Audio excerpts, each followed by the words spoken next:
મિત્રો, આ 3 પ્રકારના ખોરાક વ્યક્તિનું આયુષ્ય ઘટાડે છે. આ સંદર્ભમાં એક પ્રાચીન કથા છે. આ વાર્તા દ્વારા અમે તમને જણાવીએ છીએ કે વ્યક્તિએ કેવો ખોરાક લેવો જોઈએ, ખાવાની સાચી રીત અને સાચી દિશા શું છે. ભોજન ક્યારે કરવું જોઈએ અને ભોજન શરૂ કરતા પહેલા શું કહેવું જોઈએ. મિત્રો, એક સમયે દેવર્ષિ નારદ ભગવાન શ્રી કૃષ્ણને મળવા દ્વારકા શહેરમાં આવ્યા હતા. ત્યારે ભગવાન શ્રી કૃષ્ણએ દેવર્ષિ નારદને જોઈને તેમનું સ્વાગત કર્યું અને કહ્યું, આવો દેવર્ષિ, દ્વારકામાં તમારું સ્વાગત છે. આજે તમે કયા હેતુથી દ્વારકા આવ્યા છો? તમે કોઈ અગત્યના સમાચાર લઈને આવ્યા હોવ? પછી દેવર્ષિએ કહ્યું, હે પ્રભુ, બધું જાણતા હોવા છતાં તમે પૂછો છો. હું આજે તમારી પાસે માત્ર ઇન્સાફ કરવા આવ્યો છું. મારી શંકા, કૃપા કરીને તમારા ભક્તની મૂંઝવણ દૂર કરો. પછી શ્રી કૃષ્ણ હસતા હસતા કહે, હે દેવર્ષિ, હું ચોક્કસપણે જાણું છું કે તમે જેનાથી દુઃખી છો અને તમારા મનમાં રહેલી મૂંઝવણ પણ હું ચોક્કસપણે જાણું છું. તેથી જ તમને ગમે તેવી શંકા છે તમારા મનમાં છે, અથવા જો તમને કોઈ પ્રશ્ન હોય તો ખચકાટ વિના પૂછો. હું ચોક્કસપણે તમારી શંકા દૂર કરીશ. દેવર્ષિ નારદ કહે છે, હે પ્રભુ, આજે મને જાણવાની ઈચ્છા થઈ છે કે વ્યક્તિએ કેવો ખોરાક ખાવો જોઈએ, કેવો ખોરાક લેવો જોઈએ.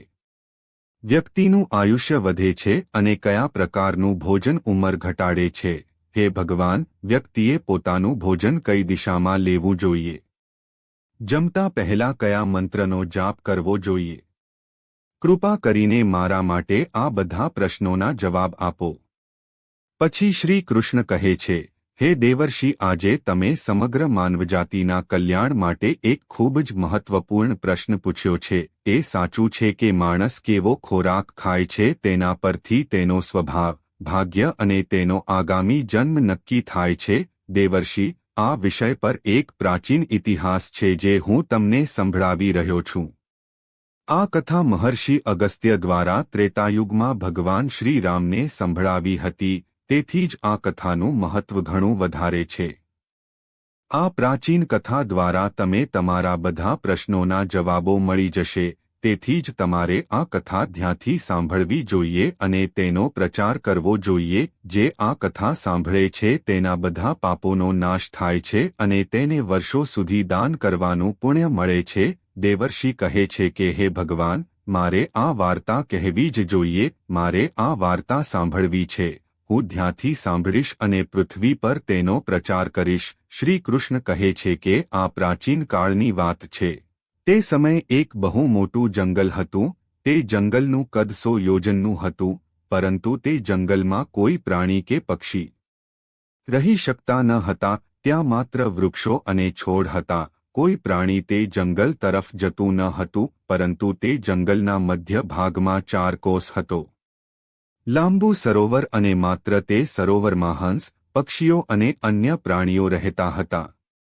જ્યારે અગસ્ત્ય મુનિ તે સરોવર પાસેથી પસાર થતા હતા ત્યારે તેમણે એક ખૂબ જ અજીબ વસ્તુ જોઈ. તે સરોવરની નજીક એક બહુ મોટો આશ્રમ હતો જે ઘણો જૂનો હતો છતાં પણ દેખાતો હતો. ખૂબ જ સુંદર અને પવિત્ર. તે આશ્રમમાં કોઈ નહોતું. તે આશ્રમમાં કોઈ ઋષિ કે તપસ્વીઓ રહેતા ન હતા. તે સાવ ખાલી હતો. અગસ્ત્ય મુનિ તે આશ્રમમાં એક રાત રોકાયા અને સવારે ઉઠ્યા પછી તે તેની નજીક ગયા. સરોવર. તેણે રસ્તામાં એક મૃતદેહ પડેલો જોયો જે શરીરથી ઘણો જ જુદો હતો. શરીર મજબૂત હતું અને એવું લાગતું હતું કે તે કોઈ યુવકની લાશ છે. તે મૃતદેહ જોઈને અગસ્ત્ય મુનિ આશ્ચર્ય પામવા લાગ્યા. તે કોણ હતો? તે કેવી રીતે મૃત્યુ પામ્યો અને તે આ જંગલમાં કેવી રીતે આવ્યો હશે? અગસ્ત્ય મુનિને તે મૃત માણસ વિશે જાણવાની ઉત્સુકતા હતી. પછી અચાનક તેણે આકાશમાં એક દિવ્ય વિમાન જોયું અને તે દિવ્ય વિમાન તે સરોવરની નજીક થંભી ગયું અને એક દિવ્ય પુરુષ નીચે ઉતર્યો. તે વિમાન અને તે સરોવરમાં નહાવા ગયો. તળાવમાં સ્નાન કર્યા પછી તે બહાર આવ્યો અને તે મૃતદેહનું માંસ ખાવા લાગ્યો. તેણે તે ચરબીયુક્ત તાજા મૃતદેહનું માંસ પોતાના હૃદયને સંતોષવા માટે ખાધું અને ફરીથી તેમાં બેસી ગયો. વિમાન અને સ્વર્ગમાં ગયા. ત્યારબાદ અગસ્ત્ય મુનિએ તે દૈવી પુરુષને બૂમ પાડી, હે પરમાત્મા, તું કોણ છે? તું દેવતા જેવો દેખાય છે, પણ તારું ભોજન ખૂબ જ અપ્રિય છે. તું મૃત માંસ કેમ ખાય છે? ભગવાન આવો ખોરાક કેવી રીતે ખાઈ શકે? ત્યારે તે વિદાય થયેલા દિવ્ય પુરુષે અગસ્ત્ય મુનિ તરફ જોયું અને હાથ જોડીને તેમને પ્રણામ કર્યા અને કહ્યું, હે વિપ્ર, હું તને નમસ્કાર કરું છું, હું તને મારી વાર્તા કહું છું. ઘણા સમય પહેલા મારા ખૂબ પ્રખ્યાત પિતા રાજ કરતા હતા. વાસુદેવના નામથી વિદર્ભનો દેશ. તે ત્રણેય લોકમાં પ્રખ્યાત હતો અને ખૂબ જ ધાર્મિક વ્યક્તિ હતો. તેને 2 પત્નીઓ હતી. તેને બંને પત્નીઓમાંથી એક પછી એક 2 પુત્રો હતા. હું તેનો મોટો પુત્ર હતો. લોકો મને આનાથી ઓળખતા હતા. શ્વેત અને મારા નાના ભાઈનું નામ સુરત હતું. પિતાનું નામ સુરત હતું. તેના અવસાન પછી મને વિદર્ભ દેશનો રાજા બનાવવામાં આવ્યો અને મેં ત્યાં સાવધાની સાથે રાજ્ય ચલાવવાનું શરૂ કર્યું. રાજ્ય કરતા હજારો વર્ષ વીતી ગયા. પછી એક દિવસ હું ત્યાગની લાગણી થઈ અને મેં રાજપાટ છોડીને મૃત્યુ સુધી તપસ્યા કરવાનું નક્કી કર્યું. તેમ કરવાનું નક્કી કરીને હું જંગલમાં રહેવા ગયો. મેં મારા નાના ભાઈ સુરતને મારું રાજ્ય સોંપ્યું અને તેને રાજા બનાવ્યો. પછી હું આવ્યો. આ સરોવર પાસે જઈને કઠોર તપ કરવાનું શરૂ કર્યું. મેં આ જંગલમાં 88 વર્ષ સુધી તપસ્યા કરી અને તેના કારણે મને બ્રહ્મલોકની પ્રાપ્તિ થઈ. પરંતુ બ્રહ્મલોકમાં પહોંચ્યા પછી પણ મને ભૂખ અને તરસ લાગવા લાગી. મારી બધી ઇન્દ્રિયો સક્રિય થઈ ગઈ અને પછી મેં બ્રહ્માના શ્રેષ્ઠ દેવતા બ્રહ્માજીની પૂજા કરી. લોકાએ પૂછ્યું, હે પ્રભુ, મેં સાંભળ્યું છે કે બ્રહ્મલોકમાં કોઈ પ્રાણીને ભૂખ અને તરસ લાગતી નથી, તો પછી મને ભૂખ અને તરસ કેમ લાગે છે? તે મને કેમ છોડતો નથી? કૃપા કરીને મને કહો કે પછી મારે શું સેવન કરવું જોઈએ? બ્રહ્મદેવે કહ્યું, હે રાજા, પૃથ્વી પર દાન કરવાથી જ વ્યક્તિ આ સંસારમાં ભૂખ અને તરસથી મુક્ત થઈ જાય છે. પરંતુ તમે તમારા જીવનકાળમાં ક્યારેય દાન નથી કર્યું. તમે કોઈ ભિખારીને પણ દાન આપ્યું નથી. રાજમહેલમાં રહેવા છતાં તમે મહેમાનોને મળ્યા હતા. તમે હંમેશા સારો ખોરાક ખાધો છે. તમે સ્નાન કર્યા વિના જ ખાતા હતા. તમે ભોજન શરૂ કરતા પહેલા ભગવાનનો આભાર માન્યો નથી. તમે સ્વાદિષ્ટ ભોજન બીજાને આપ્યા વિના ખાધું છે. તેથી જ તમે આ પાપ કર્યું છે. એવું લાગે છે. આ કારણે તમે બ્રહ્મલોકમાં પણ ભૂખ અને તરસથી પીડાઈ રહ્યા છો. જીવંત રહીને તમે અનેક પ્રકારનું ભોજન એકલા જ ખાધું છે. અનેક પ્રકારની વાનગીઓ એકલા ખાધી છે અને બીજાને નથી આપી, જેના કારણે તમારું શરીર બળવાન છે. પણ તારું પુણ્ય ઓછું થઈ ગયું છે. હવે તારા માટે એક જ ઉપાય છે. તારું શરીર એ તળાવ પાસે પડેલું છે. તારે તેનું માંસ ખાઈને તારી ભૂખ સંતોષવી જોઈએ. બ્રહ્માજીએ આ રીતે કહ્યું ત્યારે રાજાએ કહ્યું, હે પ્રભુ, તારું શરીર ખાઈ લે. તે લીધા પછી મારું શું થશે? તે પછી હું શું ખાઈશ? મારા માટે ખાવા માટે કંઈ બચશે નહીં. કૃપા કરીને કોઈ એવો ખોરાક સૂચવો જે ખાવાથી ભૂખ સંતોષાય અને જે ક્યારે સમાપ્ત ન થાય. તો બ્રહ્મદેવ કહે છે, હે રાજા, મેં તમારા શરીરને અખૂટ બનાવ્યું છે. તમે તેને દરરોજ ખાશો, છતાં તે સમાપ્ત થશે નહીં. તે બીજા દિવસે ફરીથી તાજું થશે. આ મૃત શરીરના અવયવો ફરીથી વધશે અને તમે તેને ફરીથી ખાઈ શકશો. અને જ્યારે તમે તમારા શરીરનું માંસ ખાશો ત્યારે ખાધા પછી 100 વર્ષ વીતી જશે. તે પછી એક દિવસ મહર્ષિ અગસ્ત્ય તમારા વનમાં આવશે અને તેમના દ્વારા તમે આ પાપમાંથી મુક્ત થશો. આ રીતે રાજાએ મહર્ષિ અગસ્ત્યને બધી હકીકત કહી અને કહ્યું, હે વિપ્ર, મારું શરીર ક્યારેય નાશ પામશે નહીં. આવું થાય છે અને હું દરરોજ આવું છું અને મારા શરીરનું માંસ ખાઉં છું. મને ખબર નથી કે અગસ્ત્ય ઋષિ ક્યારે અહીં આવશે અને મને આ દુઃખમાંથી મુક્ત કરશે. 100 વર્ષ થયા છે. આ વિચાર્યું ત્યારથી પસાર થઈ ગયો અને આજે પણ હું તેની રાહ જોઈ રહ્યો છું. રાજા શ્વેતાએ આ રીતે કહ્યું. મહર્ષિ અગસ્ત્યનું નિવેદન સાંભળીને તેણે કહ્યું, ઠીક છે, આ તમારું સૌભાગ્ય છે કે હું અહીં આવ્યો છું. હું અગસ્ત્ય ઋષિ છું. અને મને કહો કે હું તમને કેવી રીતે મદદ કરી શકું. પછી રાજા ખૂબ જ પ્રસન્ન થયા અને જમીન પર આડા પડ્યા અને મહર્ષિ અગસ્ત્યના ચરણોમાં પ્રણામ કરવા લાગ્યા. રાજા શ્વેતાએ કહ્યું, હે ઋષિ, કૃપા કરીને મને અપ્રિય ભોજનમાંથી મુક્ત કરો અને તે પણ મને એ પાપમાંથી મુક્ત કરો જેના કારણે મને આ પ્રાપ્ત થયું છે, જેથી હું શાશ્વત જગતને પ્રાપ્ત કરી શકું.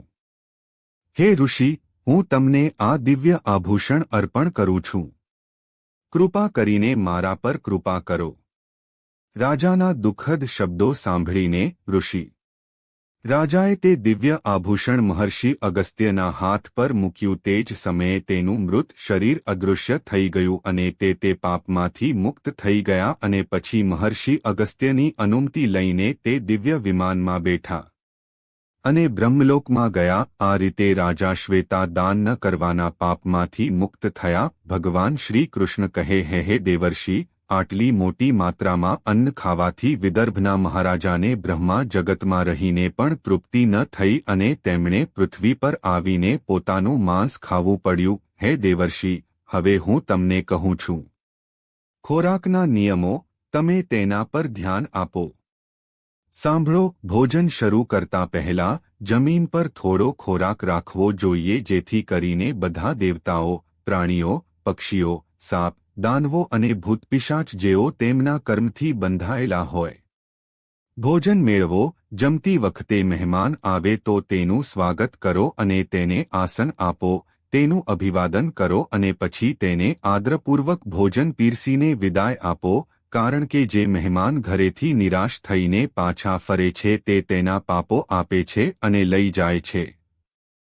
તેના સારા કાર્યો. શ્રી કૃષ્ણ કહે છે કે માણસે તેના પિતાના ઘરે રહેવું જોઈએ. વ્યક્તિએ ગરીબો, ગર્ભા સ્ત્રીઓ અને વૃદ્ધોને ખવડાવ્યા પછી જ ભોજન લેવું જોઈએ. જે પોતાને ખવડાવ્યા વિના ખોરાક ખાય છે તેનું ભોજન પાપી બને છે. જો તે સ્નાન ન કરે તો જ નરકમાં જાય છે. જે ફક્ત ખોરાક ખાય છે તેનો ખોરાક મળ ખાવા જેવો થઈ જાય છે. જે બાળકો અને વૃદ્ધ લોકોનો ભાગ ખાય છે તેનો ખોરાક મળ જેવો થઈ જાય છે અને જે દાન કર્યા વિના ખોરાક લે છે તેનો ખોરાક ઝેર જેવો બની જાય છે. વ્યક્તિએ દુષ્ટ વ્યક્તિ દ્વારા અપાયેલ ખોરાક અથવા તેનું અપમાન કર્યા પછી ક્યારેય સ્વીકારવું જોઈએ નહીં. વ્યક્તિએ અગ્નિમાં પીરસેલા ભોજનનો પ્રથમ ભાગ ખાવો જોઈએ. ભોજન એકાગ્રતાથી ખાવું જોઈએ. મન પહેલા મીઠાઈ અને પછી ભોજન. મીઠું અને ખાટી વસ્તુઓ અને છેલ્લે કડવી અને તીખું ખાઓ. પહેલા 3 ડંખ મોંથી લેવા જોઈએ. આમ કરવાથી વ્યક્તિના તમામ પાપો તરત જ નાશ પામે છે અને ભગવાનની કૃપાથી તેમને જીવનભર ભોજનની અછત ક્યારેય નહીં અનુભવાય. શ્રી કૃષ્ણ કહે છે કે પૂર્વ દિશામાં બેસીને ભોજન કરવાથી વ્યક્તિ રોગો અને માનસિક તાણથી મુક્ત બને છે. બીમાર વૃદ્ધોએ પૂર્વ દિશા તરફ મુખ રાખીને ભોજન કરવું જોઈએ. તેમનું સ્વાસ્થ્ય સુધરે છે કારણ કે પૂર્વ દિશા એ ઉગતા સૂર્યની દિશા છે અને સૂર્ય ભગવાનની શક્તિ, આરોગ્ય અને આયુષ્ય પ્રદાન કરે છે. જે વ્યક્તિ શીખવાની ઈચ્છા રાખે છે તેણે ઉત્તર દિશા તરફ મુખ કરીને ભોજન કરવું જોઈએ. આ દિશા દેવી સરસ્વતીની દિશા છે. ધ્યાનમાં રાખો, દક્ષિણ તરફ મુખ રાખીને ભોજન ન કરવું તે મૃત્યુની દિશા છે. આ દિશા તરફ મુખ રાખીને ભોજન કરવાથી તમારું જીવન ઘટે છે. તમારે તૂટેલા વાસણોમાં ભોજન ન કરવું જોઈએ. તે દુર્ભાગ્યને આમંત્રણ આપે છે. ભોજન હંમેશા ગંદી થાળીમાં જ ખાવું જોઈએ. થાળી જીવનમાં દુર્ભાગ્ય લાવે છે. એકાદશીના દિવસે તામસિક આહારનું સેવન ન કરવું. જે વ્યક્તિ એકાદશીના દિવસે તામસિક ભોજન એટલે કે માંસનું સેવન કરે છે તેને દેવી લક્ષ્મી છોડીને ચાલ્યા જાય છે. ભોજનનો બગાડ ખરાબ માનવામાં આવે છે. એટલા માટે થાળીમાં જેટલું હોય તેટલું જ જરૂરી હોય તેટલું જ લેવું. જો કોઈ તમારી સાથે જમતું હોય તો ભોજન પૂરું ન થાય ત્યાં સુધી તમારે ઉઠવું નહીં. આનાથી પિતૃઓ ગુસ્સે થાય છે, તેને ધોવાનું અયોગ્ય માનવામાં આવે છે. જમ્યા પછી થાળીમાં હાથ ધોવાથી ભોજન બગડે છે. જે લોકો જમ્યા પછી થાળીમાં હાથ ધોવે છે તે અપમાન ગણાય છે. તેઓ નીચ અવસ્થામાં જન્મે છે. ધ્યાનમાં રાખવાની સૌથી અગત્યની બાબત છે કે વ્યક્તિએ પથારી પર બેસીને ક્યારેય ખાવું જોઈએ નહીં. આમ કરવાથી વ્યક્તિ અનેક પ્રકારના રોગોનો ભોગ બની શકે છે. ભોજન માત્ર જમીન પર છે, પરંતુ વ્યક્તિએ આસન ફેલાવીને તેના પર બેસવું જોઈએ. તેના પર ધ્યાન આપવું ખૂબ જ જરૂરી છે. જમતી વખતે દિશાઓ. જો કોઈ વ્યક્તિ ખોટી દિશામાં બેસીને અથવા ખોટી દિશામાં મોઢું રાખીને ખોરાક ખાય છે તો વ્યક્તિ નકારાત્મક પરિણામો ભોગવે છે. ભગવાન શ્રી કૃષ્ણ કહે છે, જે ખોરાક પર કોઈએ પગ મૂક્યો હોય તે ખોરાક ક્યારેય ન ખાવો જોઈએ. આવો ખોરાક અશુદ્ધ થઈ જાય છે. આવો ખોરાક પ્રાણીઓને ખવડાવવો જોઈએ. જે ખોરાક પર અન્ય લોકો પગ મૂકે છે તે ખાવાનું ટાળો. મનુષ્યનું આયુષ્ય ઘટે છે અને તેના શરીરમાં વિવિધ પ્રકારના રોગો થાય છે. ખોરાકમાં વાળ દેખાય તો તે ખોરાકનો ત્યાગ કરી દેવામાં આવે છે. જો ભોજનમાં વાળ દેખાય તો ભગવાનને પ્રસાદ તરીકે ક્યારેય અર્પણ ન કરવું જોઈએ. પોતાનું ભોજન ન તો આપવું જોઈએ કે ન ખાવું જોઈએ. ભૂતોને ઉપલબ્ધ થાય છે. શ્રી કૃષ્ણ કહે છે કે બીજાને પીરસાયેલું ભોજન ન ખાવું જોઈએ. જે બીજા પાસેથી ખોરાક છીનવીને ખાય છે અથવા બીજાને આપ્યા વિના પોતે તે ખોરાક ખાય છે, દેવી અન્નપૂર્ણા તેના પર નારાજ થાય છે. અન્નનું વિતરણ કરવું જોઈએ. બધામાં બીજાનો હિસ્સો ખાવાથી વ્યક્તિના પુણ્ય કાર્યોનો નાશ થાય છે. પવિત્ર આસન પર બેસીને જમીન પર પગ રાખીને સૂર્ય ભીમ પૂર્વ તરફ મુખ રાખીને ભોજન કરે છે. ભોજન ગ્રહણ કરવું શ્રેષ્ઠ માનવામાં આવે છે. પૂર્વ દિશા તરફ મુખ રાખીને ભોજન કરવાથી કીર્તિ અને ખાણીપીણીની પ્રાપ્તિ થાય છે.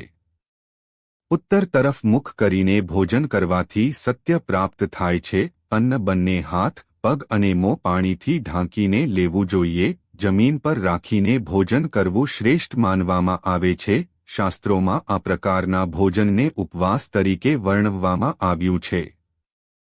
ક્રોધ કર્યા વગર ખાવું જોઈએ. ગુસ્સાની અવસ્થામાં ખાવાથી ભોજનનો અનાદર થાય છે અને અનેક રોગો થાય છે. મન ક્યાંક બીજે હોય તો પણ વ્યક્તિએ ભોજન ન કરવું જોઈએ અને ક્રોધિત મનથી પણ ભોજન કરવું અશુભ છે. પગરખા પહેરીને ખાવું. આ પ્રકારના ખોરાકને શૈતાની ખોરાક કહેવામાં આવે છે. મધ્યરાત્રિએ બરાબર ખાવું તે અશુભ માનવામાં આવે છે. જ્યારે તે દિવસની મધ્યમાં હોય ત્યારે તે અશુભ માનવામાં આવે છે. પેટ ખરાબ હોય તો પણ ખાવું જોઈએ નહીં. ભીના કપડાં પહેરીને પણ ભોજન કરવું અશુભ છે. બીજાને પીરસેલું ભોજન ક્યારેય ન ખાવું જોઈએ. સૂતી વખતે જમીન પર અથવા હાથમાં રાખેલા તૂટેલા વાસણમાં ભોજન કરવાથી દરિદ્રતા આવે છે. ભોજન કરતી વખતે વેદનો પાઠ કરવો આવવું જોઈએ. ન કરવું જોઈએ. શાસ્ત્રો અનુસાર સ્ત્રીએ પતિના ભોજન પછી જ પોતાનું ભોજન લેવું જોઈએ. જો પતિ ઘરથી દૂર હોય તો પતિએ ધ્યાન કરીને ભોજન લેવું જોઈએ. આનાથી પતિનું આયુષ્ય વધે છે અને સ્ત્રી હંમેશા રહે છે. લગ્ન કરો, પતિ પહેલા ખાઓ. બંનેની વચ્ચે અંધકારમાં કે આકાશની નીચે વ્યક્તિએ બેસીને ભોજન ન કરવું જોઈએ. ભોજન કરતી વખતે માથા પર છત કે ઝાડનો છાંયડો હોવો જોઈએ. માત્ર એક જ કપડાં પહેરીને અથવા નગ્ન થઈને ખોરાક ખાવો તે અયોગ્ય છે. અવસ્થા અશુભ છે. તે જીવનમાં દુર્ભાગ્ય લાવે છે. જીવનમાં દુર્ભાગ્ય લાવે છે. વાહન પર એટલે કે કોઈપણ વાહનમાં બેસવું. બેસતી વખતે પણ ખોરાક લેવો અયોગ્ય છે. આ ઉપરાંત પથારી પર બેસીને ભોજન કરવાથી ઉંમર ઘટે છે. વ્યક્તિ હસતી વખતે કે રડતી વખતે ખોરાક ખાવો એ અશુભકારક છે. તેના કારણે ખોરાક ગળામાં ફસાઈ જવાથી મૃત્યુનું જોખમ રહેલું છે. તો મિત્રો, આ રીતે ભગવાન શ્રી કૃષ્ણએ ભોજનનું મહત્વ જણાવ્યું છે. દેવર્ષિ નારદને ભોજન. તમને આ વાર્તા કેવી લાગી? કોમેન્ટ કરીને અમને જણાવો. જો તમને માહિતી ગમે તો વિડિયો લાઇક કરો અને કોમેન્ટમાં જય શ્રી કૃષ્ણ લખો અને ચેનલને સબસ્ક્રાઇબ પણ કરો. આભાર. જય માતાજી.